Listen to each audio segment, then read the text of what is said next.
attending Brainerd now. I attended Penn Center in St. Helena Island, South Carolina for Ooh, preschool. lucky, lucky. Yeah. So it's a national landmark, people. Mhm. President Barack Obama um, signed that into order back in 2017. Yes, thank And goodness. yes. So based on my personal experiences, like it definitely put me on track as far as, my Black awareness. And even though I went to a predominantly white institution, I still had a sense of self. And That's the now, point, isn't it? mhm, That's the point. And yes. now, you were going to say, and now. And now, with Stop, Look, and Listen, I feel like it's a vehicle to further educate those, whether within our race or outside of our race, on the major accomplishments and just the resilience as a people that we've overcome all of these barriers over the years, and we're still here and we're still shining. So just tell me about your experience on St. Helena Island. I know you're very fond of the area. You visit Penn Center. I know you kind of want to keep it a secret, but No, I just want to keep it preserved. okay, I just don't, that's important too. I want to keep it preserved because there's something that's happening in the area now, and we'll talk about it in a second. But my experience of St. Helena, well, first of all, you know how many people live in South Carolina that don't even know about St. Helena? Don't even know about Penn Center, never heard of it. Educated people. Do you know how Right. many people they are? I A would say the vast lot. majority. The vast majority. The Mm, vast majority. So I learned about St. Helena Island, I learned about St. Helena Island's existence hmm when I was at Howard University. Okay. And I learned about it because there was this beautiful, beautiful young woman who came as a student. And she wore these dark glasses all the time. She had the most beautiful complexion, dark, dark cinnamon, and long, wavy hair, right? hmm But she wore these dark glasses all the time. And we didn't understand why she wore those dark glasses all the time. One day I stepped into the elevator. She didn't have those dark glasses on. Her eyes were sky blue, shockingly blue. And I learned that she was from St. Helena Island in Chester, South Carolina. That's when I learned about Gullah people. And I learned that it was not uncommon at a certain period in time for dark-skinned people to have these eyes, these shockingly blue eyes that we knew nothing about. And it didn't have to do anything with miscegenation. You know, it was kind of a phenomenon. Then I learned more. I learned about the speech, hmm that the speech was different. Oh, so, okay. And I thought, well, gee whiz, I want to go. I want to see it. It would be many years before I would go.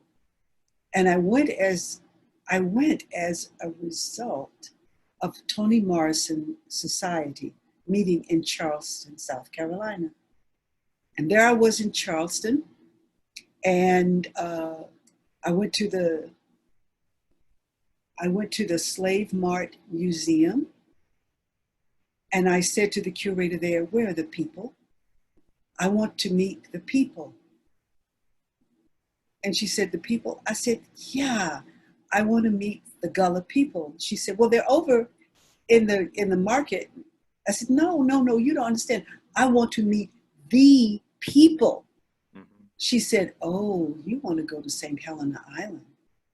I said, "Yes, that's exactly where I want to go." So she told me how to get there.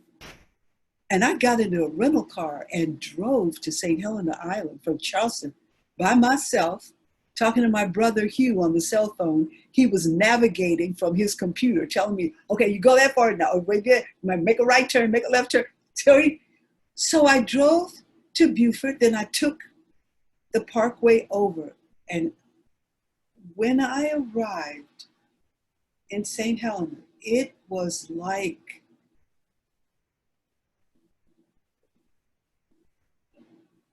being in heaven. Mm-hmm. Those trees that arch With the moss and form a canopy across the road. Mm-hmm. And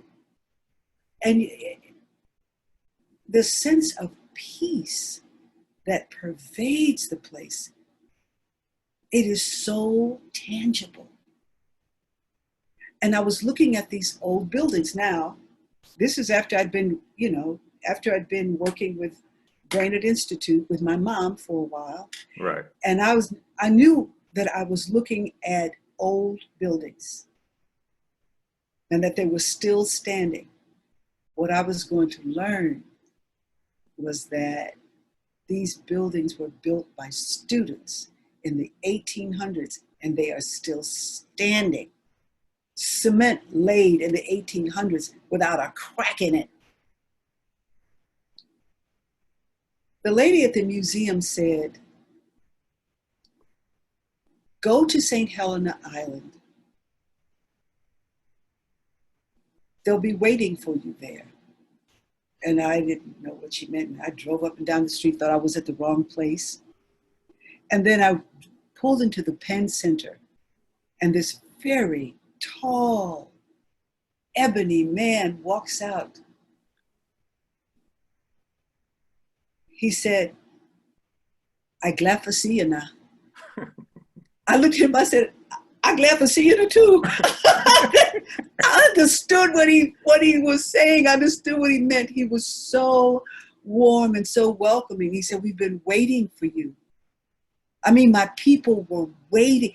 It felt like history. My people from history were waiting for me to come here and to discover a part of myself through being in this place that somehow I knew about, but hadn't really touched in the way that I was getting ready to.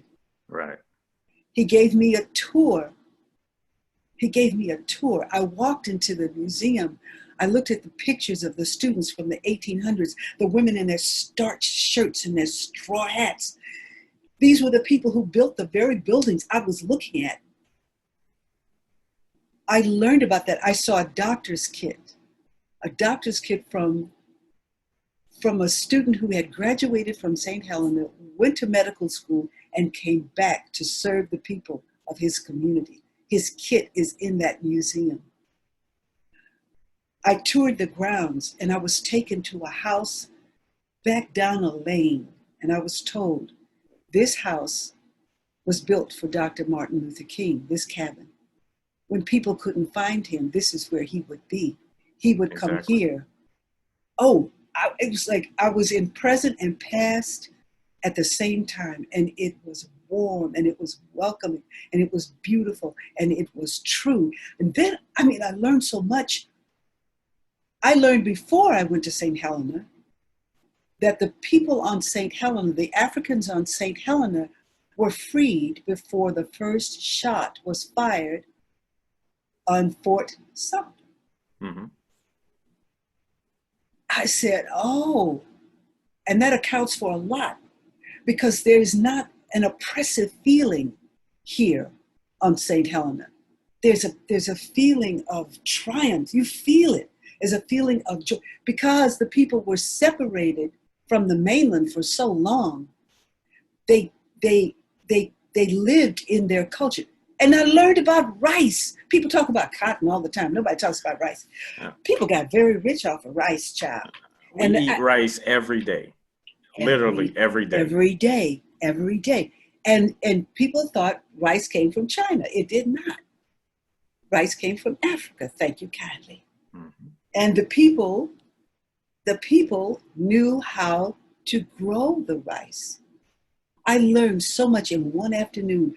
I went back and my head was just spinning, and I had to thank Professor Morrison, a million times over because she had brought me to this place.